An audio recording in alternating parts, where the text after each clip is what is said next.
परमेश्वर के पवित्र नाम की तारीफ हो कि हम खुदा की हजूरी में हैं। खुदा के कलाम से हम देखेंगे श्रेष्ठ गीत 4 बाब उसकी 6 है। जद तक दिन साह ना लवे अते साए हट ना जान, मैं गंदरस दे पहाड़ ते लोबान दे टिल्ले उत्ते चला जावांगा।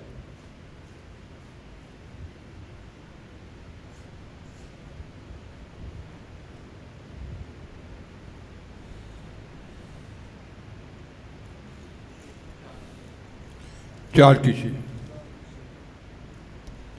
जब तक दिन ठंडा ना हो और छाया लंबी होते होते मिट ना जाए, तब तक मैं शीघ्रता से गंदरस के पहाड़ और लोबान की पहाड़ी पर चला जाऊंगा।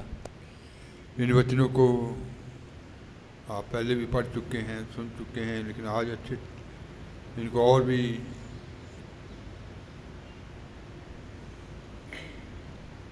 समझेंगे। यशाया कहता है, जब यशाया 8 बाब उसकी 5वीं आयत को पढ़ते हैं, यशाया 8 की 5, जिवें जवान कुआरी नूं विआह लैंदा तिवें तेरे बनाउण वाले तैनूं विआह लैणगे, अते जिवें लाड़ा लाड़ी उत्ते रीझदा है तिवें तेरा परमेश्वर तेरे उत्ते रीझेगा।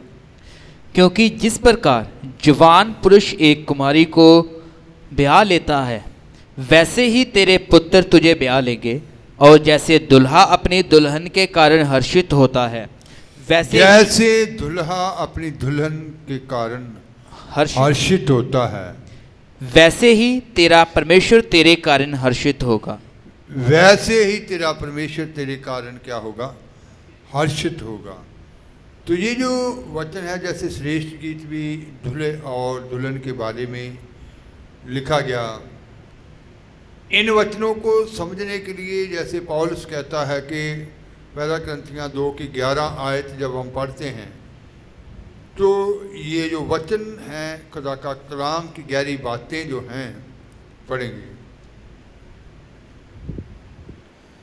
मनुख दे आत्मा तो बिना जो ਉਹਦੇ अंदर है, मनुखा विचों मनुख दियां गल्लां कौन जानदा है। इसे प्रकार परमेश्वर दे आत्मा तो बिना परमेश्वर दियां गल्लां कोई नहीं जानता है। मनुष्यों में से कौन किसी मनुष्य की बातें जानता है?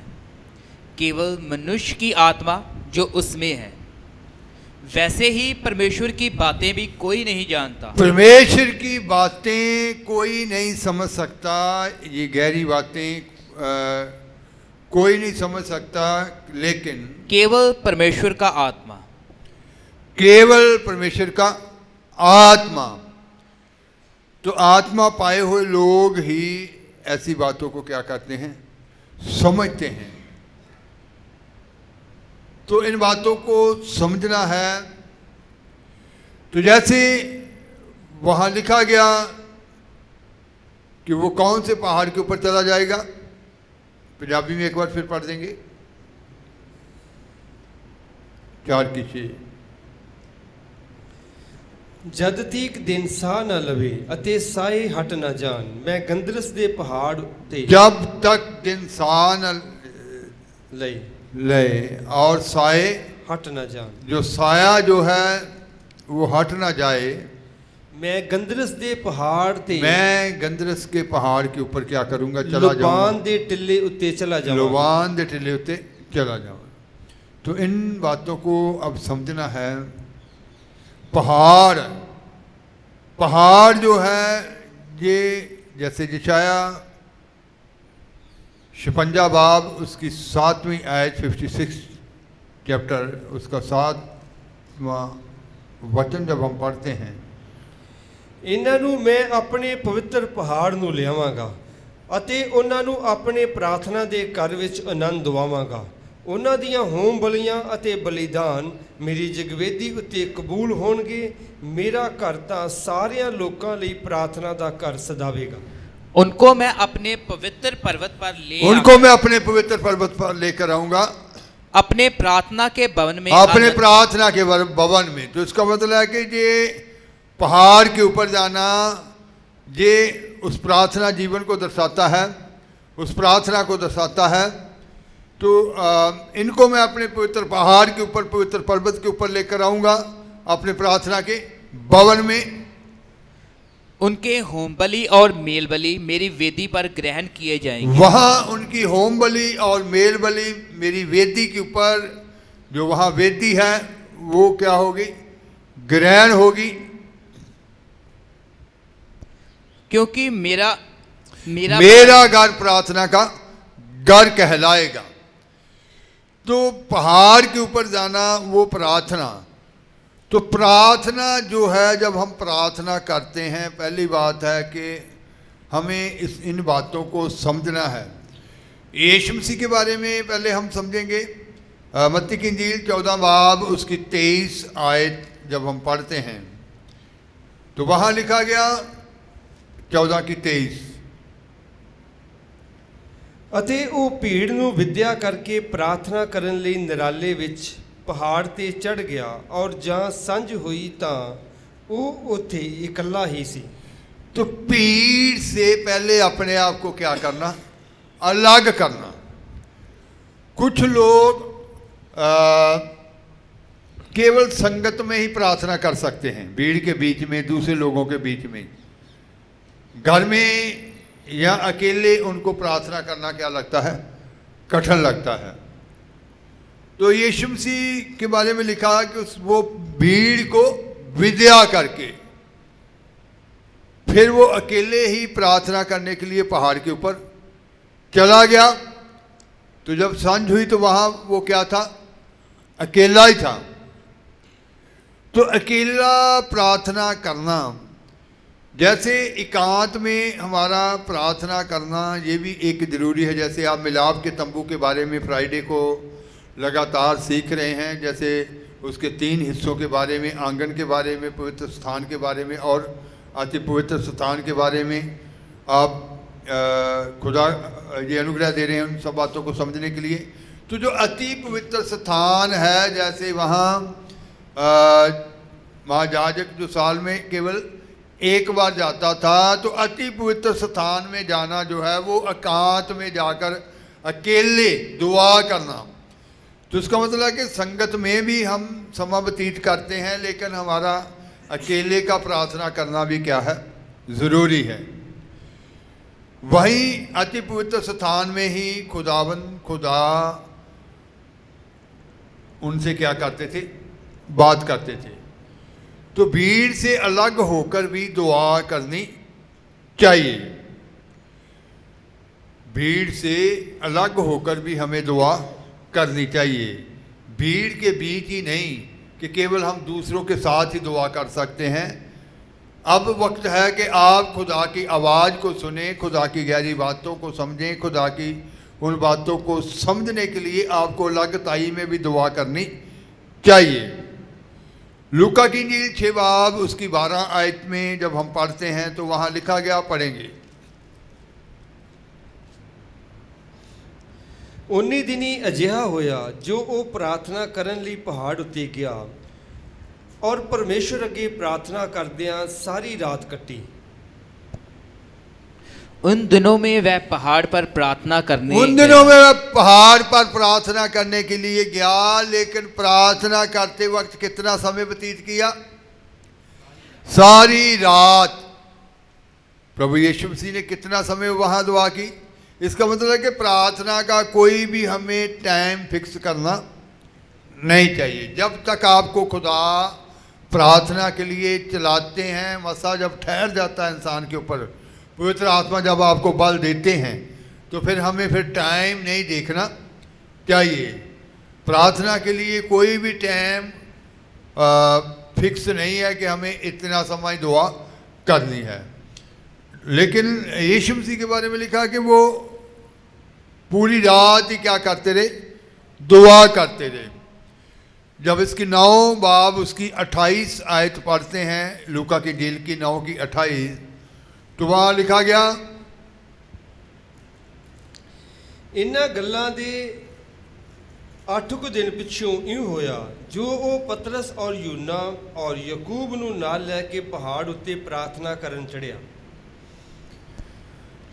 इन बातों के कोई 8 दिन बाद वह पतरस यूहन्ना और याकूब को वह पतरस यूहन्ना याकूब को साथ लेकर प्रार्थना करने के लिए पहाड़ के ऊपर गया।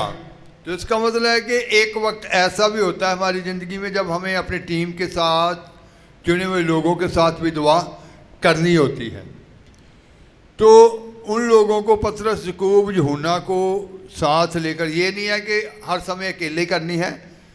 कई बार हम संगत के बीच में भी दुआ करते हैं, अपने चुने हुए जो लोग हैं उनके साथ भी हमें दुआ करने के लिए खुदा अनुग्रह देते हैं, अलगताई में भी, एकांत में भी दुआ। तो ये सारे हिस्से हमारे लिए क्या हैं, ज़रूरी हैं। कब हमने दूसरों के बीच दूसरों को टाइम देना है दुआ करने के लिए, कब हमारे साथियों के साथ हमें ज़रूरत है कि हम साथियों के साथ मिलकर एकता में क्या करें, दुआ करें, और कब खुदा की इच्छा है कि रूह चाहता है कि अब हम क्या करें, अकेले एकांत में ही दुआ करें। तो पहाड़ जो है वो प्रार्थना जीवन को क्या करता है, दर्शाता है। मैं कहता कि गंदरस के पहाड़ के ऊपर चला जाऊंगा। तो गंदरस का मतलब क्या है? गंदरस एक किस्म की एक गूंद है, पेड़ से निकलने वाली गूंद,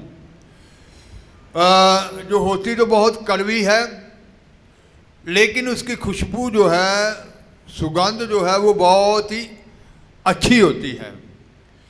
तो ये वो प्रार्थना जीवन को दर्शाता है, जैसे वो गंदरस कड़वी होती है लेकिन उसकी खुशबू एक सुंदर होती है।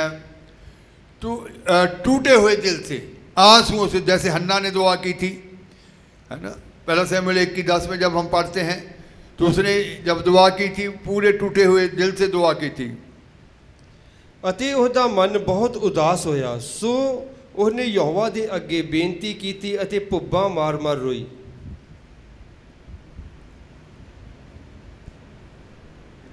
पहला शमूएल 1:10।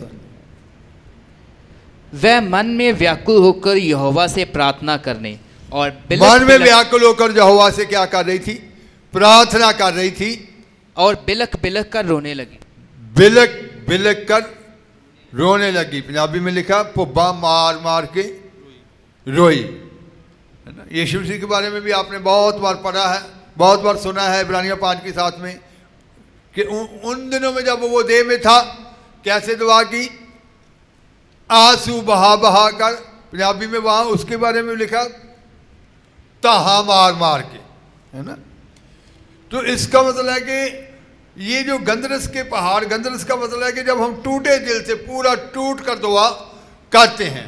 विश्वानियाँ जब आप सुन रहे हैं इन दिनों में कि अब वो समय आ गया कि जिस समय के बीच में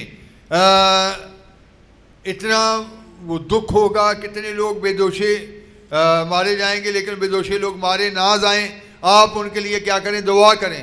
तो इसका मतलब है कि जब हम टूटे दिल से लोगों के लिए दुआ करते हैं, आंसू बहा बहा के, बेशक वो हमारे अपने हैं या कोई भी क्यों नहीं, जिनके लिए खुदा का रूह तुम्हें बोझ देता है, जो लोग खुदा के चुने हुए लोग हैं, उन सब के लिए, पृथ्वी के ऊपर खुदा की प्रजा के लिए, खुदा के चुने हुओं के लिए हमें आंसू बहा बहा कर दुआ करनी चाहिए कि कोई भी नाश ना हो। तो ये हन्ना जब दुआ कर रही है, बच्चे के लिए दुआ कर रही है, बे औलाद है, लेकिन वो बिलक बिलक कर पुब्बा मार मार के, है ना, आंसू बहा बहा के क्या कर रही है, दुआ कर रही है। तो भजन संहिता 51 की 17 जब हम पढ़ते हैं तो वहाँ लिखा गया कि खुदावन टूटे दिल को जब टूट जाता है, इंसान टूट कर दुआ करता है, फिर उसको क्या करता है, पसंद करते हैं। हाँ जी, 51 उसकी 17 है। ਪਰਮੇਸ਼ਰ ਦਾ ਬਲੀਦਾਨ ਟੁੱਟਾ ਹੋਇਆ ਆਤਮਾ ਹੈ। हे ਪਰਮੇਸ਼ਰ, ਟੁੱਟੇ ਅਤੇ ਆਜ਼ਿਜ਼ ਦਿਲ ਨੂੰ ਤੂੰ ਤੁਛ ਨਾ ਜਾਣੇਗਾ। टूटा मन परमेश्वर के योग्य बलिदान है। टूटा मन परमेश्वर के योग्य क्या है? बलिदान है। हे परमेश्वर, तू टूटे और पिसे हुए मन को तुच्छ हे नहीं जानता। परमेश्वर, तू टूटे और पीसे मन को कभी भी तुच्छ ना जानेगा। तो इसका मतलब टूट जाना खुदा के आगे किसी मकसद के लिए, अगर हमारे ऊपर उन आत्माओं का बोझ है या जो भी बोझ हमारे कंधों के ऊपर रखा हुआ है, उनके लिए टूट जाना पूरी तरह से कि खुदा उन्हें बचा, वो नाश नहीं होने चाहिए। खुदा उनकी समझ में तेरा कलाम आए, तेरी बातें आए और वो मार्ग आए जिन मार्गों के ऊपर तू उनको चलाना चाहता है, और वो कार्य कर सके जो तू उनसे कराना चाहता है। तो जब हम टूट टूट के एक दूसरे के लिए दुआ करते हैं, चुने हुओं के लिए दुआ करते हैं, तो फिर उनको क्या मिलती है? जीत मिलती है। आपकी दुआएं ही उनके लिए क्या है? एक ताकत है, उनके लिए एक बल है। तो हमें एक दूसरे के लिए ऐसे टूट कर, जैसे वजन से 34 की 34 की 18 आयत में भी लिखा है, पढ़ेंगे 4 बाब उसकी 18 आयत। ਯਹੋਵਾ ਟੁੱਟੇ ਦਿਲ ਵਾਲਿਆਂ ਦੇ ਨੇੜੇ ਹੈ ਅਤੇ ਕੁਚਲਿਆਂ ਆਤਮਾ ਵਾਲਿਆਂ ਨੂੰ ਬਚਾਉਂਦਾ ਹੈ। यहोवा टूटे मन वालों के समीप रहता है और पिसे हुओं का उद्धार करता है। यहोवा टूटे मन वालों के समीप रहता है। जो टूट टूट कर दुआ करते हैं, वो बिल्कुल उनके क्या रहता है? समीप रहता है। और पिसे हुओं का फिर क्या करता है? उद्धार करता है। तो इसका मतलब है कि जो टूट जाते हैं, खुदा इतनी करीबी से उनकी सुनता है कि उनकी दुआ फिर कभी भी व्यर्थ नहीं ठहरती। उनकी दुआ वो प्रतिफल को वो फल लेकर आती है। तो आपकी दुआएं वो फल लेकर आएँ। आपकी दुआ दूसरे लोगों को जीवन दे, आपकी दुआ दूसरे लोगों को शांति से भर दे, आपकी दुआ दूसरे लोगों को पत्थर हृदयों को क्या कर दे? तोड़ दे। आपकी दुआ, तो इसका मतलब है कि टूटे हुए मन से हमें अब दुआ करने की ज़रूरत है। वक्त आ गया, उन लोगों को बचाना है, छुड़ाना है। तो जो टूट जाते हैं, खुदा उनके क्या है?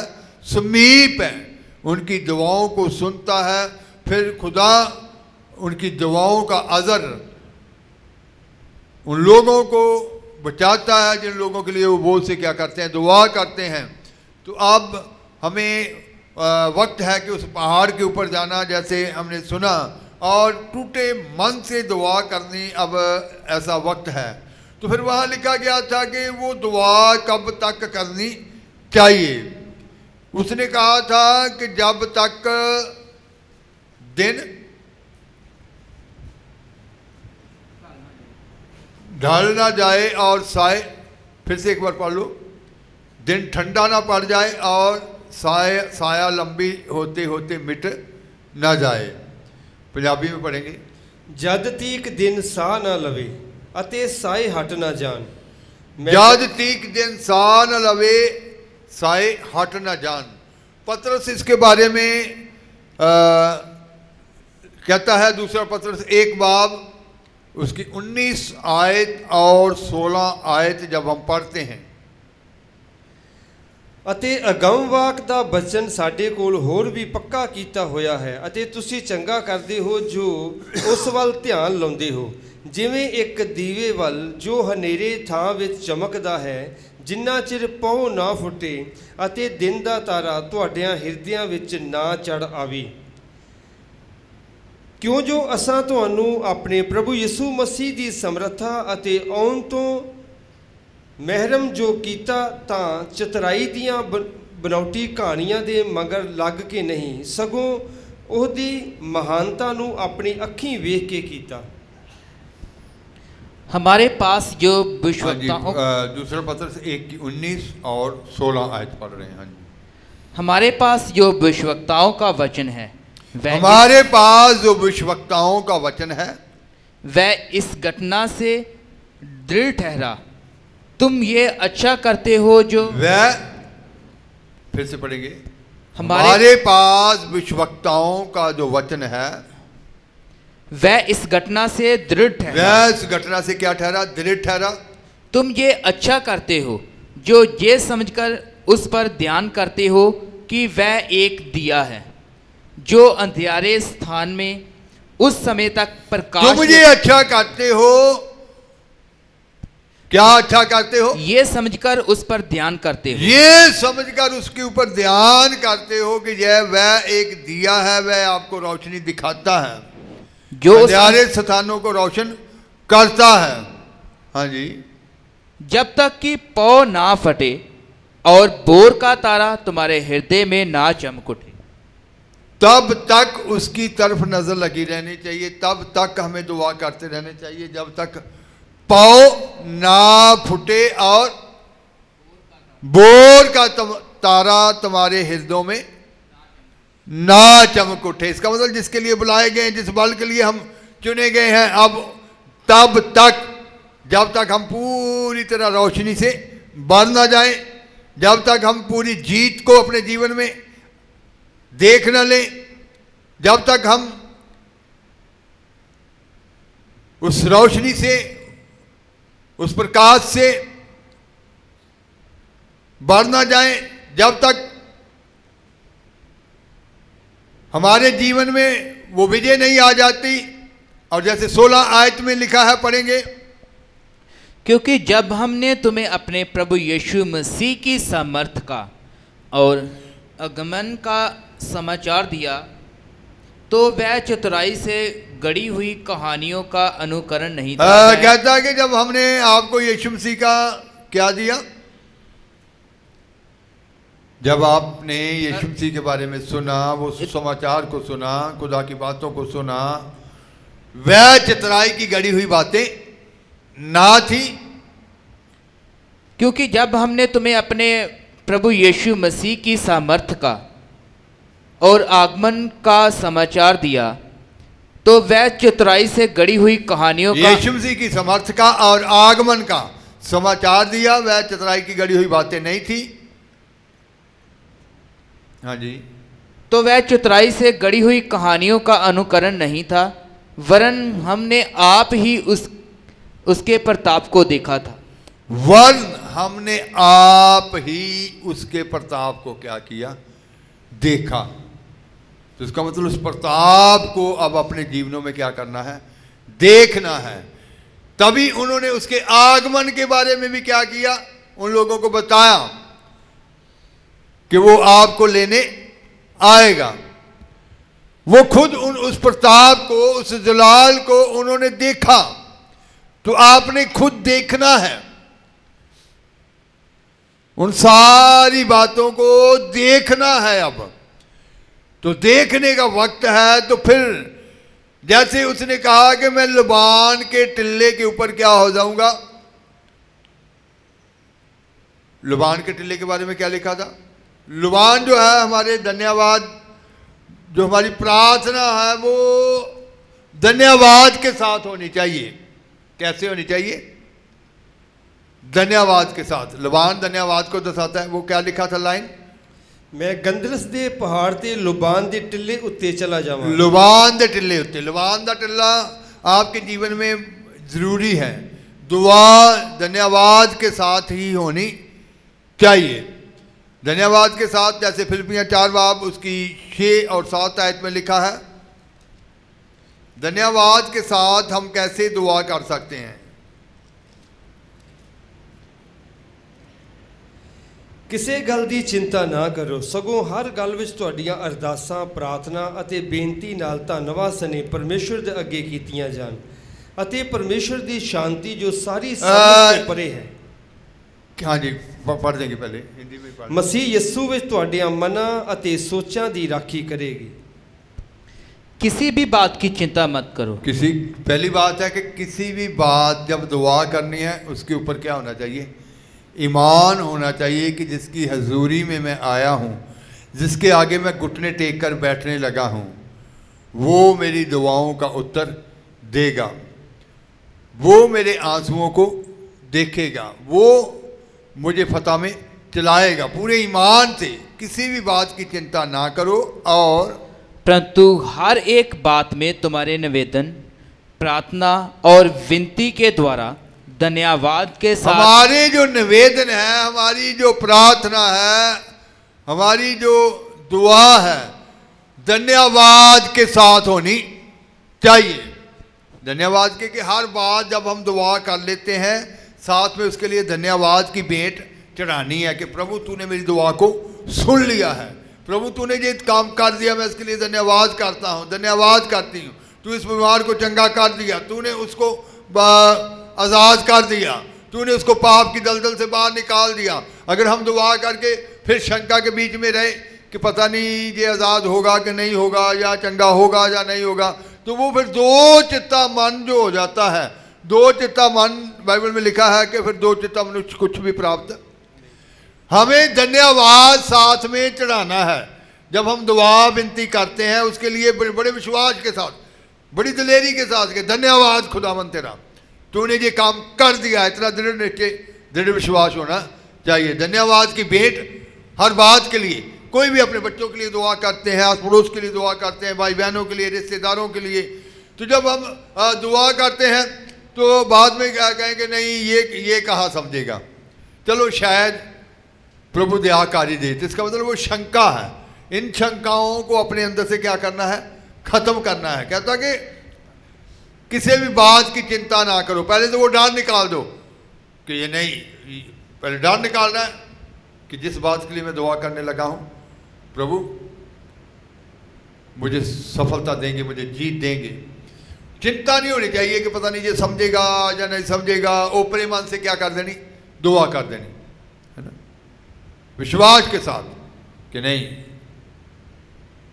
ये जरूर लौटेगा, ये पाप से निकलेगा, ये व्यभिचार से निकलेगा, ये नशे से निकलेगा, जिस पाप के कीचड़ से निकलेगा। अंदर का विश्वास कार्य करना चाहिए। तो कहता कि आपका निवेदन जो विनती है वो धन्यवाद के साथ होनी चाहिए। और परंतु हर बात में तुम्हारे निवेदन, प्रार्थना और विनती के द्वारा धन्यवाद के साथ परमेश्वर के सम्मुख उपस्थित किए जाएं। तो इसका मतलब है कि साथ में यह भी पढ़ने, हर बात में धन्यवाद होना चाहिए। उसके लिए धन्यवाद करो। आप मान लीजिए 1 घंटा किसी के लिए दुआ की है, 15 मिनट उसके लिए बाद में धन्यवाद भी करो कि प्रभु, है ना, एग्जाम्पल दे रहे हैं। तो इस दुआ तो रूह जितना भी चाहे, जैसे पहले बताया, जितना भी आपसे करानी चाह रहे हैं, लेकिन बाद में धन्यवाद की भेंट जरूर चढ़ानी है। हाँ जी। तब परमेश्वर की शांति जो सारी समझ जब से परे इस है, रीति से दुआ करेंगे, फिर परमेश्वर की शांति जो हमारी समझ से क्या है, परे है। फिर ये नहीं है कि बेचैन रहेगा, दिल अंदर से निराशा से भरा रहेगा, चिंता से भरा रहेगा, पता नहीं खुदा ने सुनी है या नहीं सुनी। सुन ली है, ये विश्वास करना है। और फिर उसकी शांति जो हमारी समझ से क्या है, परे है, हर समय हमारी सोचों की, हमारी ख्यालों की क्या करेगी, रक्षा करेगी। शांति बनी रहेगी, फिर गलत सोच कभी नहीं पैदा होंगे, गलत ख्याल कभी नहीं आएंगे। पढ़ लेंगे इसको साथ है इसको। तब परमेश्वर की शांति जो सारी समझ से परे है तुम्हारे हृदय और तुम्हारे विचारों को मसीह यीशु में सुरक्षित रखेगी। तुम्हारे हृदय और विचारों को फिर क्या रखेगी, मसीह यीशु में सुरक्षित रखेगी। फिर वो विचार सुरक्षित रहेंगे, वो दो चित्ते नहीं होने देंगे, वो अंदर विश्वास को भरकर रखेंगे। क्योंकि धन्यवाद जब आपने दिलेरी से किया है, किसी भी बात के लिए धन्यवाद करना बहुत जरूरी है। तो धन्यवाद के साथ ही वो प्रार्थनाएं विनती की जाएं। तो जैसे सलसनिकिया की कलीसिया को भी खत लिखते वक्त पौलुस ने यही बात कही थी, पहला सलसनिकिया 5:17 और 18 आयत।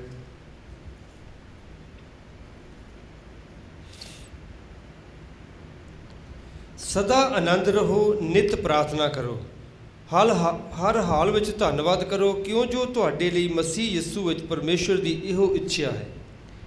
निरंतर प्रार्थना में लगे रहो, निरंतर लगातार दुआ में बने रहो, हर बात में धन्यवाद करो। हर बात में धन्यवाद। अच्छी लग रही है बात या बुरी लग रही है, उसके लिए भी क्या करना है, धन्यवाद करना है। हो सकता वो बात जो आपको बुरी लग रही है वही आपकी भलाई के लिए हो। वही बात यूसुफ को जब उसके भाइयों ने कुएं में फेंक दिया था, यूसुफ को जब उसके भाइयों ने क्या कर दिया था, कुएं में फेंक दिया, और फिर उसको क्या कर दिया, वो राहगीर जो थे उनके हाथ बेच दिया, इस्माइलियों को बेच दिया। और उस वक्त तो पढ़ने में कि उनके भाइयों ने अच्छा नहीं किया, लेकिन मिस्र में पहुंचना, उस तख्त के लिए तैयार होना, तो वहां पहुंचने के लिए वो प्रक्रिया क्या थी, जरूरी थी। तो कई बार हम ऐसी कुछ बातें अपने जीवन में, छोटे मोटे दुख जो होते हैं या कुछ ऐसी बातें देखकर घबरा जाते हैं, लेकिन उसके पीछे क्या भलाई आपके लिए छुपी हुई है। यीशु मसीह का क्रूस के ऊपर जाना, उस वक्त तो चेले, यीशु मसीह की माँ, साथी, चंगा होने वाले बीमार, लंगड़े जो, अंधे, बीमार, जितने भी चंगे हुए थे, वो कहते होंगे कि देखो इस्राएल के बीच में एक ऐसा शिफा देने वाले था, वैरियों ने क्या कर दिया, उसको ख़त्म कर दिया। उनके लिए तो ख़त्म हो गया सिस्टम, लेकिन जो उसके पीछे था कि सारी जातियों के लिए वो मुक्ति का मार्ग, हर इंसान के लिए, गुनहगार के लिए, है ना, वो उसके पीछे छिपा हुआ था, सलीब के पीछे था, कि जब वो सलीब के ऊपर जाएगा तो उसके बाद उस सबके लिए क्या हो जाएगा, रास्ता खुल जाएगा। इसका मतलब वो कहता है कि हर हाल में, हर बात में क्या करना चाहिए, धन्यवाद ही करना चाहिए। ये भी कुछ बातें हमारे जीवन में भलाई के लिए ही होती हैं। तो फिर हमें लुबान के टिल्ले के ऊपर भी जाना जरूरी है, धन्यवाद करना भी जरूरी है। तो धन्यवाद करना है जब तक साए हट ना जाएं, दिन सा न ले, और तब तक कहता कि मैं गंदरस के पहाड़ के ऊपर क्या होगा, चला जाऊंगा। तो अब आपकी प्रार्थना इन दिनों में आपके जीवन में जो जो भी आपको खुदा का रूह बोझ देता है, पूरे बोझ से, टूटे हुए मन से, टूटे हुए दिल से वो दुआ करनी है, ताकि आपके जो आंसू गिरते हैं वो उनके लिए शिफा, शांति, छुटकारे का कान हो जाएं, वो शिफा, शांति, छुटकारे में बदल जाएं, और आप उस जीत को देखकर फिर आनंद से क्या हो जाएं, बढ़ जाएं। तो अब वक्त है उन सारे बोझ को उठाने का और ऐसी दुआ करने का कि जब तक आपके हृदयों में, कहता कि वो बोझ का तारा उत्पन्न ना हो जाए, वो बोझ का तारा जब तक आपके हृदयों में, आपका हृदय जब उदय ना हो जाए, जब रोशनी से ना भर जाए, उस प्रकाश से ना भर जाए, उस समझ से ना भर जाए, तो आपके जीवन में तब तक दुआ में बने रहना है कि अब उस पूरी जीत को, पूरे आनंद को अपने जीवन में लेना है। आनंद का समय है तो आनंद से ही बढ़ना है। तो सारी बातें धन्यवाद के साथ हों ताकि उसके नाम को क्या मिले, महिमा मिले। आंखें बंद करेंगे, दुआ किया।